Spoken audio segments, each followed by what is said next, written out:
Guys, welcome back to another lecture of Dental Pathshala, where we help you understand and learn dentistry better and easy way. And this video is a continuation of the anatomy series.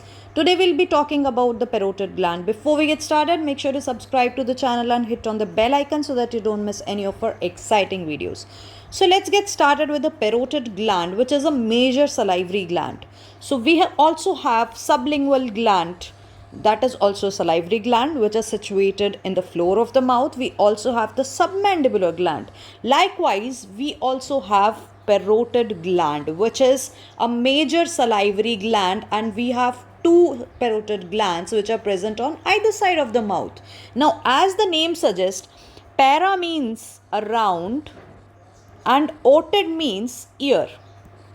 So this gland is situated on either side of the mouth in front of both the ears, and they are the largest salivary glands among all. So each of the parotid gland you see is wrapped around the ramus of the mandible. So let me show you in a three-dimensional. So guys, as you can see, this is a parotid gland which is wrapped around the mandibular ramus, and it is around so it is anterior and posterior to the mandible ramus. So basically it is sandwiched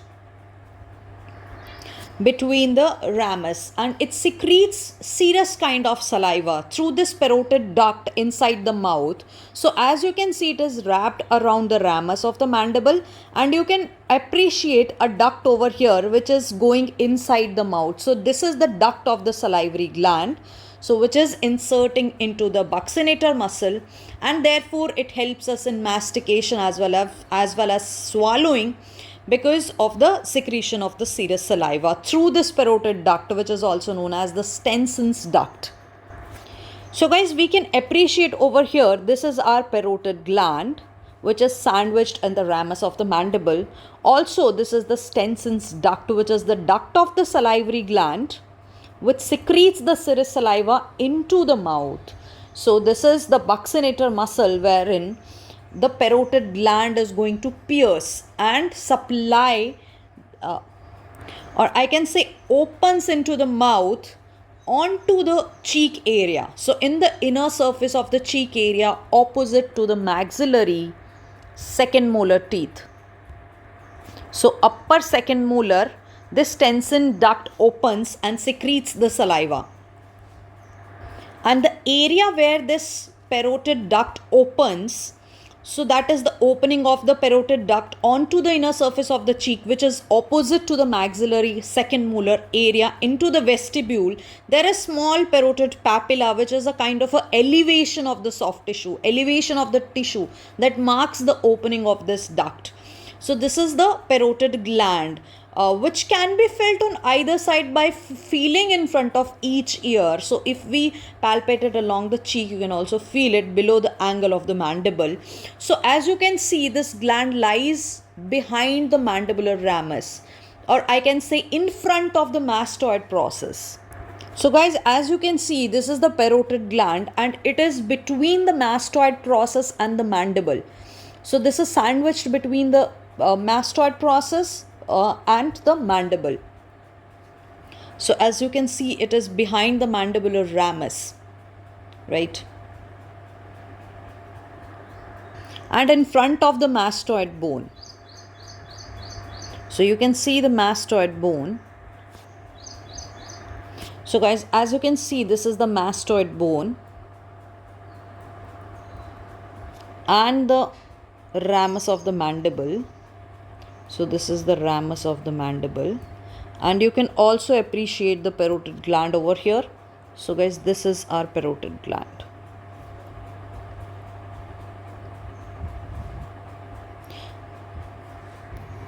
So guys, anterior to this gland we have the mandible, behind we have the mastoid bone, and deeper if we see is the pharynx. So anteriorly we have the ramus of the mandible, posteriorly we have the mastoid bone. And if you see, this parotid gland is covered with the investing layer of the deep cervical fascia, which we have talked about in the previous lecture of the deep cervical fascias. So we have the investing layer of the deep cervical fascia. So if you want to see the parotid gland, first of all you have to remove this investing layer of the deep cervical fascia, and then you will see this parotid gland. So basically this investing layer of deep cervical fascia encircles this parotid gland. So if you see, we have the investing layer of the deep cervical fascia which splits and encircles. So say suppose this is the investing layer of the deep cervical fascia. So it splits and encircles this parotid gland, guys. So what happens? Say suppose when there is inflammation of parotid gland. So any inflammation is associated with the word itis, right? Itis means if any word has got itis in the end, we call it inflammation. So that is the word associated with the inflammation. So if we have inflammation of the parotid gland, that is going to be called as parotitis. Say suppose in case of mumps or any viral infection, there is swelling of this parotid gland. Now what happens if there is swelling of this parotid gland? The swelling is very painful because this fascia doesn't allow this parotid gland to expand. Since there is a fascia, the space is very limited and confined. So in case if there is a parotid gland swelling, it's very painful because this fascia, which is the investing layer, so this is the investing layer of this deep cervical fascia, won't allow the parotid gland to expand, right? And also we have the greater auricular nerves in this deep cervical fascia, and that is the reason it is associated with severe pain. So first of all, we have this investing layer of the deep cervical fascia, and we know the parotid gland is sandwiched between the mastoid process and the mandible bone and the ramus of the mandible. So if you see superficially, we will have the investing layer of the deep cervical fascia. So guys, say suppose here we have the mastoid bone and here is the ramus of the mandible. So superficially is the investing layer of the deep cervical fascia. Then as we go inside, so basically we have the ramus of the mandible. So and ramus of the mandible is surrounded by two muscles. So superficially we have the masseter muscle. So here we will see the masseter muscle which is inserted on the lateral surface. So the lateral and medial is, guys, medial is towards the midline. So this is the midline, right? So whatever is close to the midline is going to be the medial one. So this is the medial surface. The one which is away from the midline line is going to be the lateral. So we have the masseter muscle which is inserted on the lateral surface, and in the medial surface of the ramus of the mandible you will find the insertion of the medial pterygoid muscle. So we have masseter on the lateral aspect of the ramus of the mandible, and we have the medial pterygoid inserted on the medial surface of the ramus of the mandible. And we also have the mastoid bone which is situated behind or posterior to this parotid gland. So the mastoid bone, we have again association or insertion of the two muscles. So we have sternocleidomastoid which is inserted on the lateral aspect of the mastoid bone. We have posterior belly of digastric which is inserted on the medial surface of the mastoid bone. So we have studied four muscles. The ramus of the mandible, superficially we have the masseter muscle attachment which is the lateral aspect, and deep to the ramus of the mandible we have attachment of the medial pterygoid muscle. So guys, let me show you the sternocleidomastoid muscle which is inserted onto the mastoid bone. So guys, here you can see both the muscles which are attached to or inserted to this mastoid bone. So superficially or laterally you can see the sternocleidomastoid muscle, and deep we have the posterior belly of digastric. So deep you can see the posterior belly of digastric. So guys, you can see the sternocleidomastoid muscle here, which is attached laterally, which is inserted laterally to the mastoid bone. And you can also see this sternocleidomastoid is superficial, and the one which is deep, which is the posterior belly of digastric, and here is the anterior belly of digastric. So the posterior belly of digastric is inserted onto the medial surface, as you can see here. So we have this sternocleidomastoid, and you can also appreciate the posterior belly of digastric, which is on the medial aspect. So if you rotate it, you can actually see that which is on the superficial or the lateral, and which is deep or which is medial. So guys, you can see this posterior belly of digastric, which is present medially. And superficially you can see the sternocleidomastoid. Also guys, you can see the masseter, which is superficially attached to or inserted to the ramus, and the medial pterygoid, which is on the medial aspect. So medial pterygoid on the medial aspect, or we can say the deep to the ramus of the mandible. So guys, talking about the surfaces and the angle of the parotid gland, so we have the posterior medial surface, the anterior medial surface, and the lateral surface. So the one which is superficial, that is the fourth surface. So the one which you can see after removing the investing layer of the deep cervical fascia, you will see that is the superficial. Then we have the posterior medial surface, so which is behind the posterior. Posterior means that is towards the mastoid bone. So that is going to be the posterior medial surface. Then we have the anterior medial surface, so which is towards the ramus of the mandible. So guys, here we have the mastoid bone. So this particular surface is which is present posteriorly, so that is the posterior medial surface. This surface is present laterally, right? So this is the lateral surface. And the one which is towards the ramus of the mandible, so this particular surface is our anterior medial surface. So this surface of the parotid gland is the anterior medial surface. Then this is the lateral surface of the parotid gland, and we have the posterior medial surface of the parotid gland. So these are the surfaces. The fourth one is the superficial surface. So the superficial surface is this particular surface which is present superficially. Then guys, we also have the angle of the parotid gland. So we have the medial angle. So this is the medial angle. Then we have the anterior angle. So this is the anterior angle. And we also have, you can say border also. So then this one is the posterior. So this is the anterior angle. Then we have the posterior angle and the medial angle, guys. So let's redraw all the angles again. The one which is present anteriorly is our anterior angle. So this is the anterior angle. Then we have the posterior angle. And this is the medial angle. Or you can say it the borders as well. So let's redraw all the things again and revise it. So this particular duct is the Stensons duct.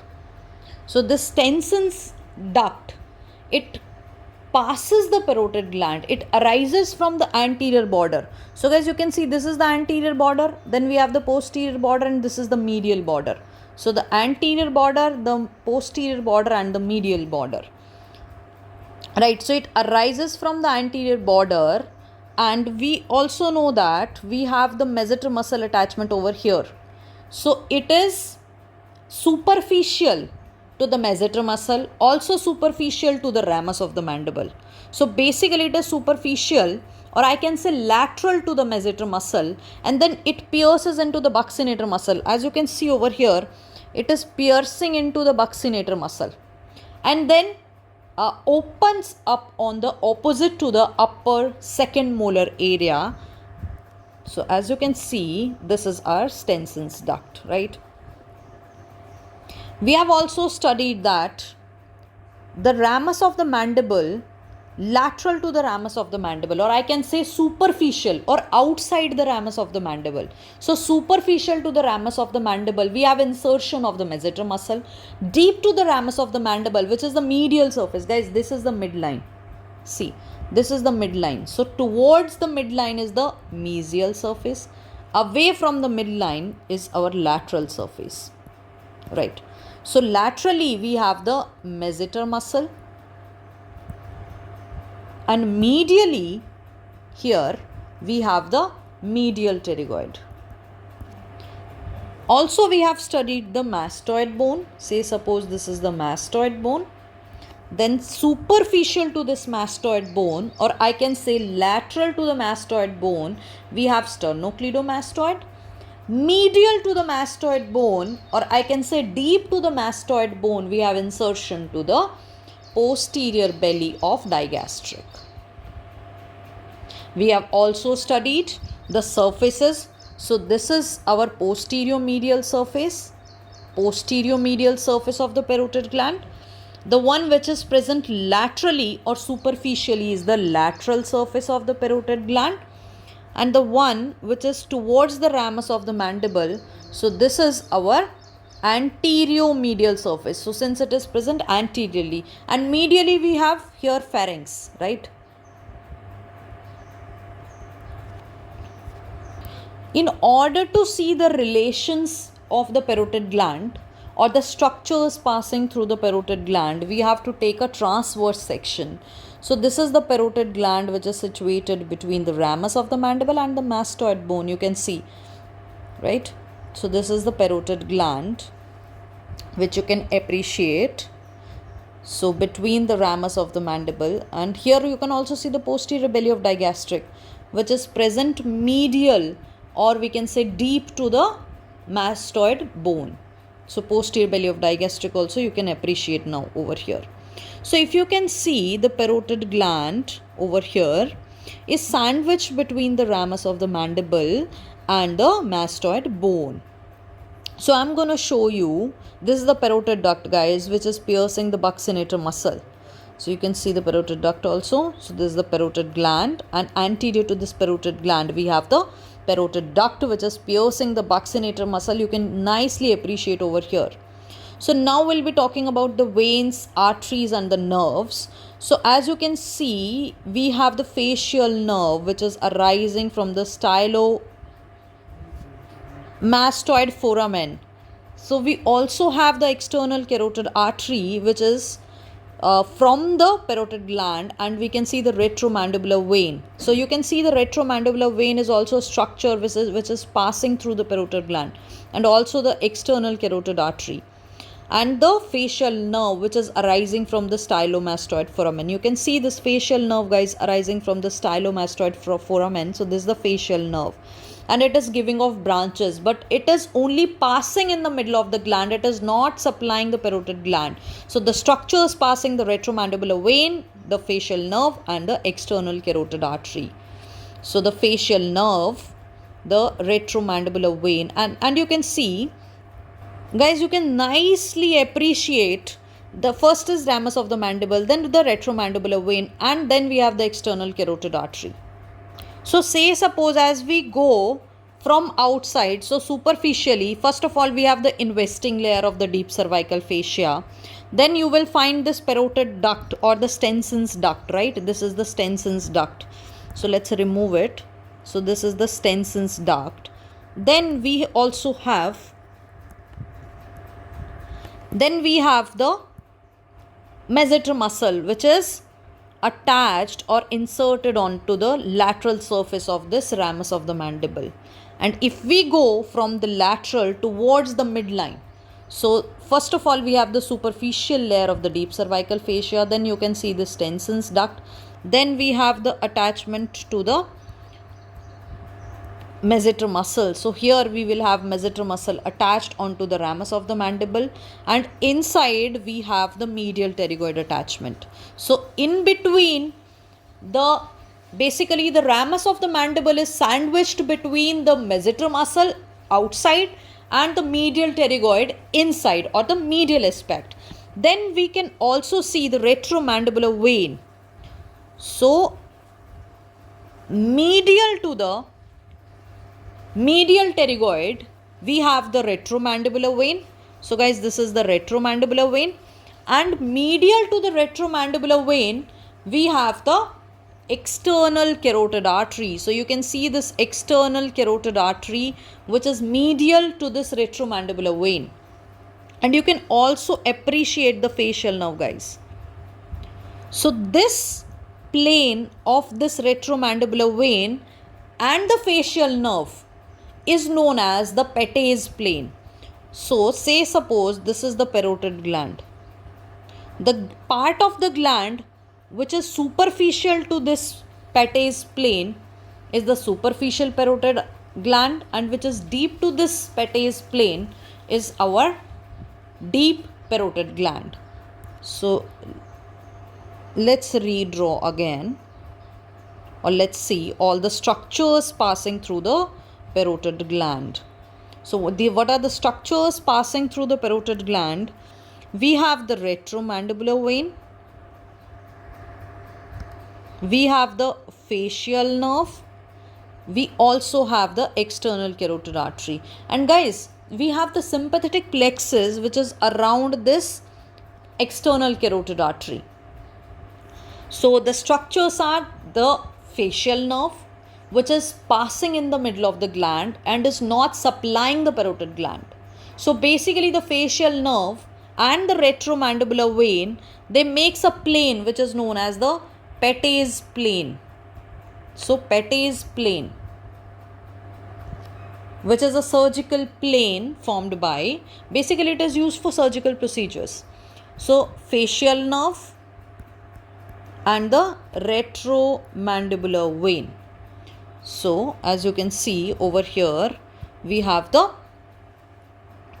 you can see the retromandibular, the mandible, then we have the facial nerve, then the retromandibular vein, then we have the external carotid artery.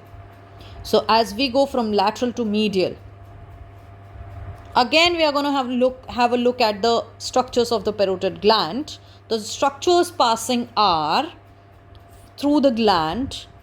So as you can see, from lateral to medial, we have the facial nerve arising from the stylomastoid foramen, passing in the middle of the gland, but is not supplying the parotid gland. Then we also have the retromandibular vein. You can see the retromandibular vein, and behind the retromandibular vein, we have the external carotid artery. So these are all the structures which are passing through the parotid gland. So you can see the retromandibular vein, the external carotid artery, and the facial nerve.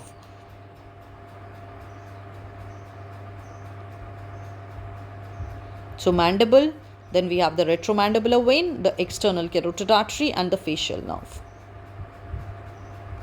So guys, if we have to hand draw this diagram, so let's say this is our parotid gland.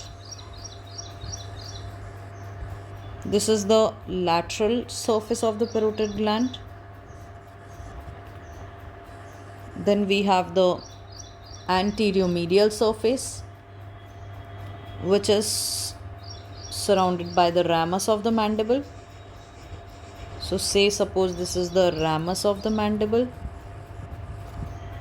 Superficial to the ramus of the mandible, we have the masseter muscle, or I can say lateral to it. Then deep to the ramus of the mandible, we have the medial pterygoid muscle. I can say lateral to it, right? Then we have the mastoid bone or the mastoid process. Superficially to the mastoid process, we have the insertion of the sternocleidomastoid muscle. Deep to the mastoid bone, we have insertion of the posterior belly of digastric. And we have the facial nerve, which is passing through the stylomastoid foramen. So this is the facial nerve.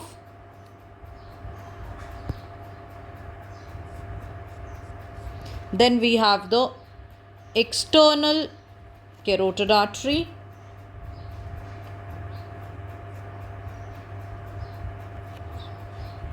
And then we have the retromandibular vein. So this part, combination of the retromandibular vein and the facial nerve makes this Petty's plane. So the one which is superficial to this plane is our superficial part of the parotid gland. So this is the superficial part of the parotid gland. So this particular part. The one which is deep to this plane is the deep part of the parotid gland. So guys, this is the deep parotid gland. So this plane is the Petty's plane.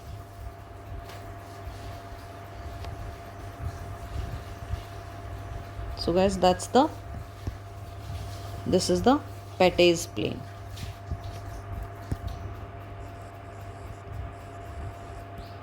Then we have also studied, and this is the posterior medial surface. We have also studied that there is a duct which opens from the anterior surface, which goes anterior to the masseter muscle, or I can say superficial to the masseter muscle, or I can say lateral to the masseter muscle, and it pierces into the buccinator muscle. So say suppose this is the buccinator muscle,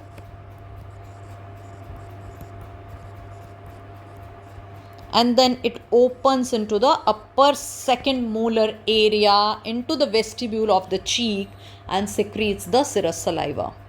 So guys, this is the parotid gland.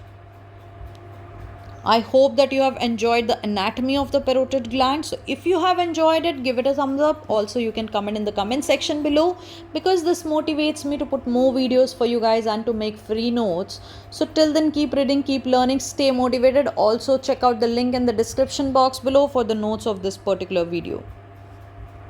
So guys, take care. See you in the next video lecture.